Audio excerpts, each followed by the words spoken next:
Freshwater and Freshwater Policy of the Global Environmental Outlook 2019.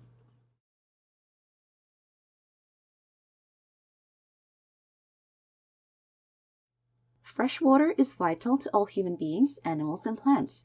Without it, all living things will not survive. It can come from surface water like falls, streams, and rivers, or from groundwater like aquifers. Unfortunately, freshwater is not limitless. The fast depletion of some freshwater sources is also presenting risks to humanity and all living things. Due to the significance of freshwater in the achievement of the other Sustainable Development Goals, it is also implicated in the other goals such as number 2, food security, number 3, health and well-being, number 7, energy security, number 11, sustainable cities, number 12, responsible production and consumption, number 13, climate impacts, number 14, life below water, and number 15, terrestrial biodiversity.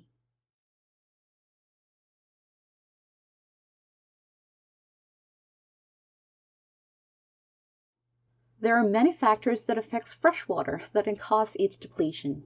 The environmental factors are aggravated by additional factors like ongoing conflict in the different regions, human migration to cities, graveness of drought, impact of human-made disasters, and natural disasters.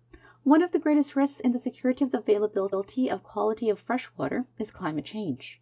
The global water cycle is tied to the changing of climate. The ratio of the quantity of salt water to the fresh water increased because of global warming, land use changes, melting of snow reserves, drying of continents, and rising sea levels. Precipitation became more varied, which caused some places to get more rain while others experienced drought. The global climate change results in shrinking or drying of freshwater bodies and wetlands, which can lead to absence of fresh water in some areas. Freshwater sources are continuously depleting in some areas due to urbanization and agricultural usage. Land usage changes led to surface hardening of natural areas, reducing infiltration and aquifer recharge while increasing water runoff and pollution. Land degradation and deforestation can also increase the water runoff from streams. Deforestation can also cause a decrease of precipitation in the area. The excessive use of water in the agriculture sector can also cause a depletion of surface water.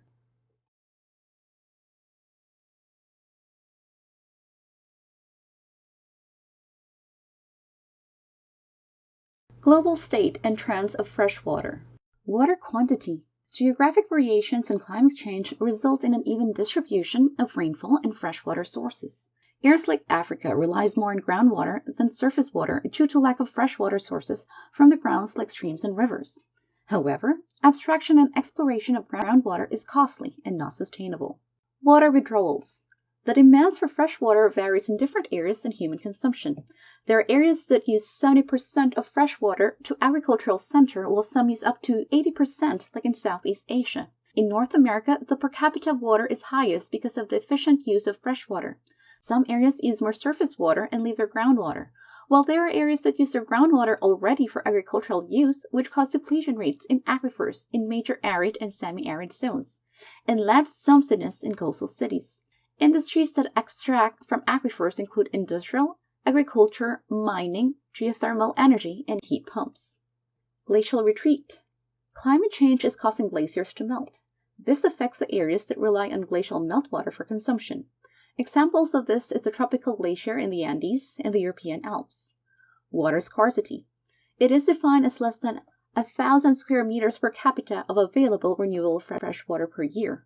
It is common in West Asia, the Pacific, Africa, Latin America, Western United States, and Middle East. Desertification is a problem in Africa's sub-Saharan region, where surface water is scarce but the groundwater is underdeveloped. Water scarcity is addressed by water infrastructures such as dams, lunar pipes, and desalination in the developed countries. In other less developed countries, it is addressed by rainwater collection, wastewater recycling, and leapfrogging in the conventional solutions of the past.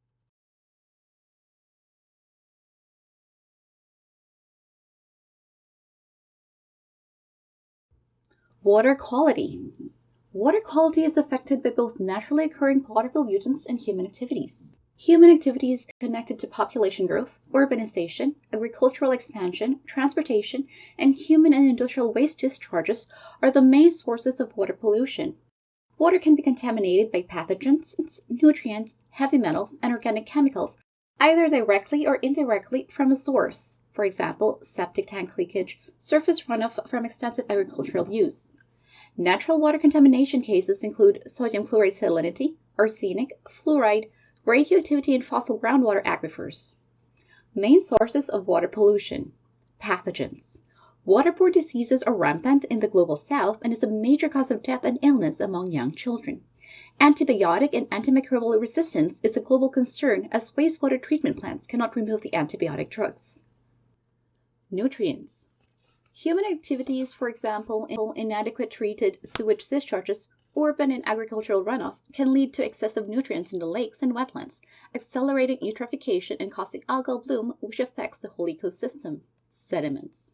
Erosion of soil surfaces from deforestation, mining, urbanization, and other poor land practices lead to it being carried downstream. Associated pollutants interferes with water uses and aquatic organisms' metabolisms and habitats. Aquatic ecosystems are also challenged when dams and urban developments change the natural flow of the sediments.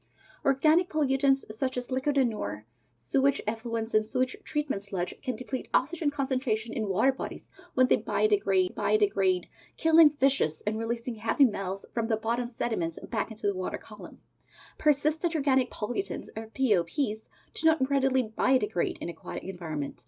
While they are used in many industrial and agricultural applications, they impact human health and aquatic ecosystems by persisting in fatty tissues of humans, fish, and other organisms, and accumulating in sediments. Heavy metals. Heavy metals are toxic to humans and aquatic organisms. They can bioaccumulate in plants grown with contaminated irrigation water. Water drainage from active and abandoned mines can cause water degradation. Groundwater contamination with naturally occurring arsenic is worsened by activities such as metal mining and groundwater abstraction, and in some cases, arsenic-based pesticides used in agriculture and wood preservation. Salinity. Salinity as the quantity of dissolved mineral content of a body of water increases as a result from land use changes, agricultural irrigation drainage, lake evaporation, and seawater intrusion. Excess salinity renders the water unfit for many human uses, and most freshwater organisms have limited salinity tolerance. Saline water intrusion into coastal aquifers can result from over-extraction and mismanagement, as well as sea level rising. Emerging concerns for water contaminants include human and veterinary pharmaceuticals, personal care products, insect repellents, antimicrobial disinfectants, flame retardants, detergents metabolites, microplastics, and manufactured nanomaterials. Conventional wastewater treatment is not effective in removing most of these contaminants from domestic and industrial wastewaters. Many are endocrine disrupting chemicals, EDCs, with a long-term impact including fetal underdevelopment, child neurodevelopment, and male infertility. Micro and nanoplastics resulting from microplastics have made their way into the stomachs of organisms from zooplankton to whales due to inadequate solid waste management. These microplastics can also contain and absorb toxic chemicals. Electronic waste are also raising red flags because they are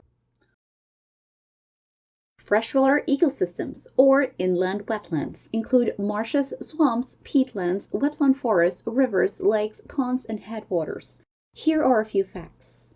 Freshwater covers only 0.8% of the Earth's surface, but supports about 10% of all known species and is among the most diverse habitat. These ecosystems are most affected by changing land use, especially by increasing urbanization and agricultural expansion. Since 1900, between 69 and 75% of wetlands worldwide has been lost due to rapid population growth, urbanization, and agricultural expansion. While constructed wetlands can compensate for some wetland removal, they do not provide the same range of provision. Peatlands cover only 3% of the planet's land surface, but have a high carbon sequestration value, which means they contain more carbon than all global forest biomass combined. Draining peatland areas for agriculture breaks down the peat, rapidly emitting carbon as CO2 and methane. Tropical and boreal peatlands are extremely vulnerable to climate change.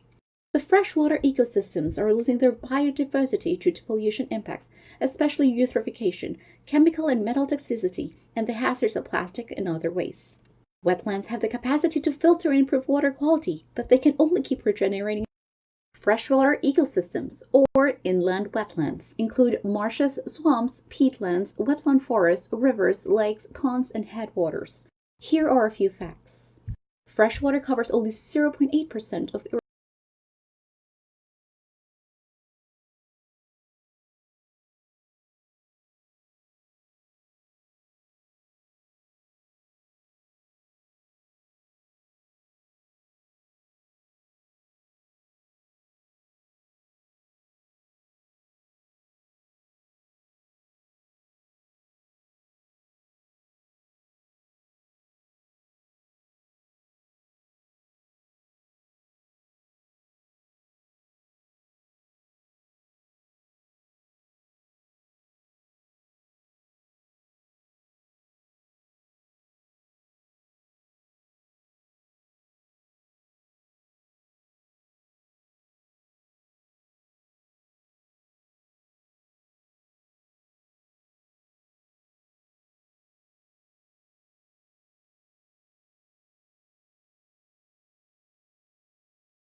Water infrastructure creates sustainable communities.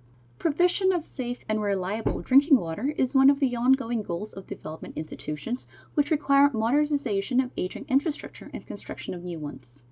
The Millennium Development Goal was to halve the number of people with no access to safe and drinking water by 2015, and it was achieved by 2010. The MDG's progress, however, was uneven across urban and rural populations.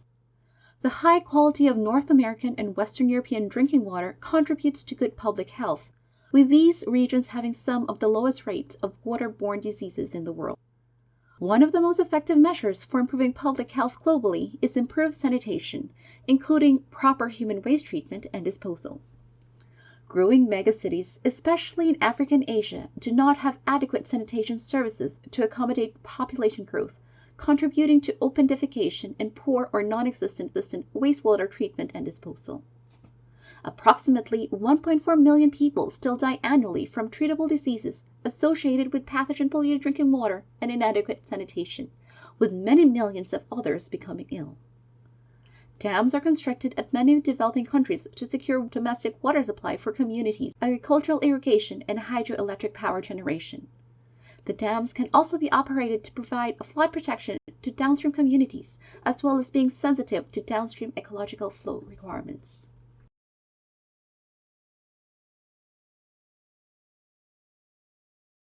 Impacts to human health.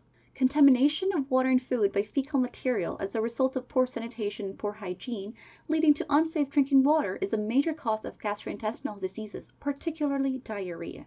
Diseases and organisms associated with diarrhea include cholera, typhoid, hepatitis A, Giardia, and cryptosporidium.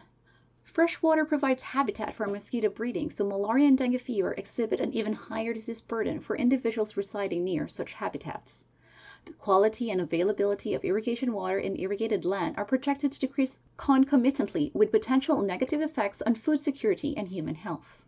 Changing food preferences with rising incomes also increases water demands, with livestock products being more water-intensive than crops. Farmers are faced with the resulting pressures on food prices, further disempowering them from managing and sustaining water and ecosystems. Conclusion.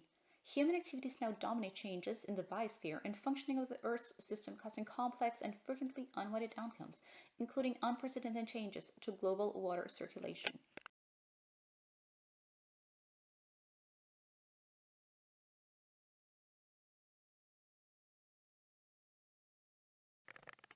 Freshwater policy introductions.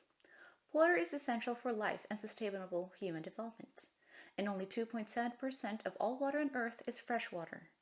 The Millennium Development Goals, or MDGs, motivated countries to tackle issues relating to sustainable access to safe drinking water and basic sanitation.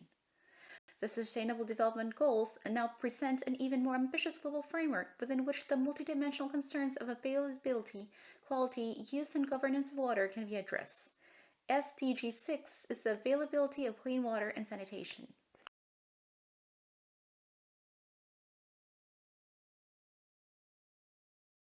Key policies and governance approaches.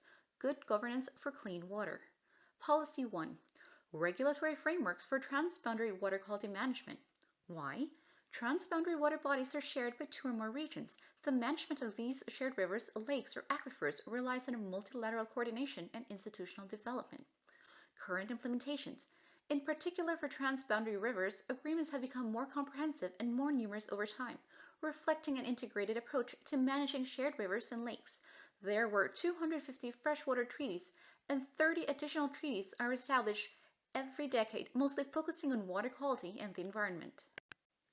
Lacking regulations. The applications, responsibilities, and enforcement mechanisms to address water quality have typically been left undefined. Regulatory agreements have tended to exclude direct data and information exchange mechanisms. Future implementation. River Basin Organizations, or RBOs, for transboundary water bodies can be vehicles for treaty implementation, like number 1, data gathering, monitoring, and regulation, 2, river basin planning, 3, development of infrastructure and facilities. Importance. This institutional approach is aimed at identifying pressures that cause water quality degradation, reasonable and equitable water use, and ecosystem concerns. Policy 2. Adaptive management of environmental flows in the water and energy sectors. Why? Concerns arising in response to degradation of river ecosystems due to diversion and impoundment of water have led to the widespread recognition of the importance of environmental flows. What is adaptive management? The quantity, timing, and quality of water flows required to sustain freshwater and estuarine ecosystems and the human livelihoods and well-being that depend on these ecosystems. International River Foundation 2007. As a master variable for the sustainability of aquatic ecosystems, environmental flows can be incorporated into national level legislation on water resources management as well as river basin planning. Uncertainties and trust. The complexity and uncertainty of using flow experiments to inform adaptive management require a process for reflexive learning and incremental understanding. Application. This approach attempts to influence the water and energy, like hydropower, nexus as well as a water-food nexus in cases where irrigation is required for agricultural production in water-scarce areas. Active sharing of knowledge and collection of diverse range of evidence regarding learning could further support the effectiveness of using environmental flows in adaptive management.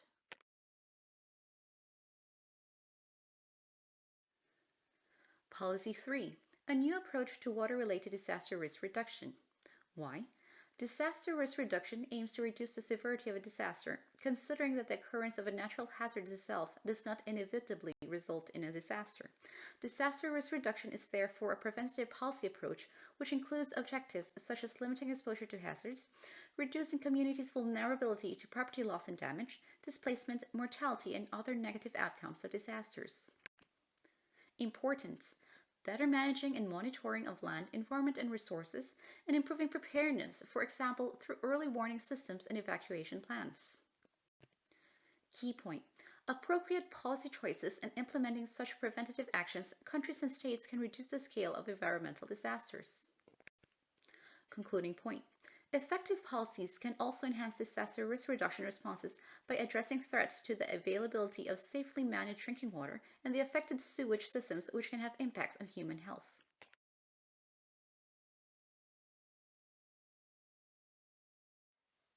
Policy 4. Economic incentives and subsidies for free basic water services. Why? The right to water includes considerations of sufficiency, safety, acceptability, physical accessibility, and affordability for personal and domestic use. A growing number of countries are now formally recognizing this human right following the 2010 UN General Assembly Resolution A RES 64292. Policy instrument. Constitutions and legalization recognizing the right to water must be supported by policy instruments that target financing and budgeting. These instruments are important because financing and budgetary considerations are regarded as an obstacle to realizing the right to water and sanitation. End goal. This policy approach is mostly aimed at guaranteeing a basic condition for safe and clean drinking water. Pricing and subsidies often operate within a broader governance context, including creating minimum requirements for water quality as well as establishing organizations as regulators.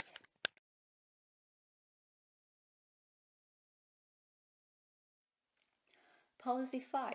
Voluntary sustainability reporting on water in the mining sector. Why? Mining requires significant amounts of water and presents considerable short and long-term risks to water resources.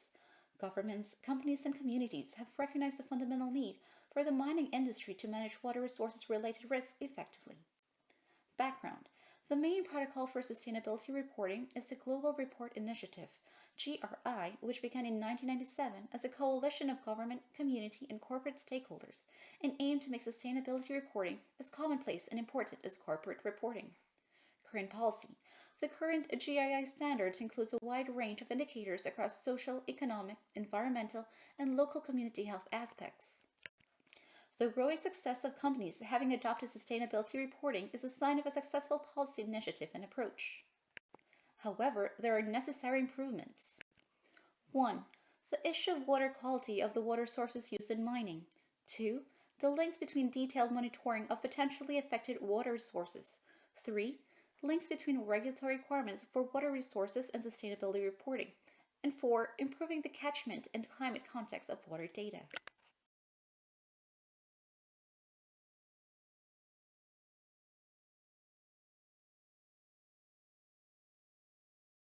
Indicators on access to drinking water, sanitation, and water withdrawal.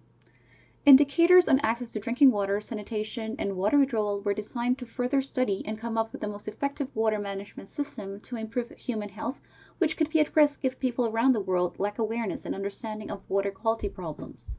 The following indicators were selected for being policy sensitive and for being globally known as important factors in achieving Sustainable Development Goal targets and establishing multilateral environmental agreements. Indicator 1, or the SDG Indicator 6.11, refers to the proportion of worldwide population that uses safely managed drinking water sources to protect public health. The term safely managed refers to the water from an improved water sources location to available premises free from fecal and priority chemical contaminants, which may vary from one country to another. However, the two globally prioritized chemical contaminants are arsenic and fluoride due to potential high risk to human health. The Joint Monitoring Program on Water Supply and Sanitation, or the JMP, is a collaborative work of WHO and UNICEF. It uses binary classification system of improved and unimproved drinking water sources that serves as indicators in monitoring and evaluation. According to WHO and UNICEF, in 2017, from 1990 to 2015, 2.6 billion people around the world have access to improved drinking water sources. This indicator is directly relevant to SG Target 6.1, which aims to have universal and equitable, safe and affordable drinking water for all by 2030. Universal access may be affected by hydrological factors such as rainfalls that may lead to water scarcity and microbial contaminations, and economic factors for developing countries that may cause pollution and overexploitation of water resources.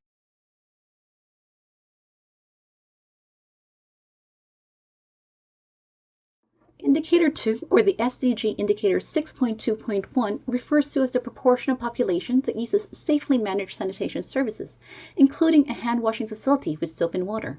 The term safely managed in this indicator referred to as an improved private sanitation facility where excreta are properly disposed of or properly transported to be treated off.